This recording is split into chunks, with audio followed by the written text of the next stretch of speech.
Сайн уу? Та жолоочийн хариуцлагын даатгалаа хизээд босгоход санаж байгаа юу? Бидний ихэнх нь мартсан байдаг те.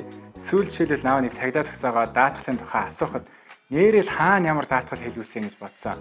Тэгээ машины голын арцганд нэг цаас өргөдөж урагдаад яваад дуусна шүү дээ. Тэгвэл үүнийг онлайнаар яаж хитэхин шийдэх вэ гэж судалж байгаад Tokyo апаар даатгуулж болдгийг олж мэдсэн. Олон давуу талтай санагдсан учраас яаж даатгуулдгийг зааж өгье. Та Tokyo апын машин дотроос даатгал гэсэн рүү ороод жолоочийн хариуцлагын даатгал гэсэн рүү орно. За тэгээ машиныхаа улсын дуурайг оруулаад машиныхаа мэдээлэл нь гараад ирэхээр нь даатгуулах төвчийг дарна гэсэн үг.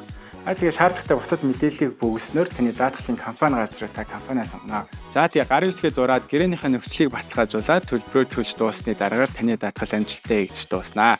Тэгээд нөгөө төлбөрөө төлөхдөө Tokyo кредитийг ашиглах юм бол бас дээлэр төлөх боломжтой байлээ шүү.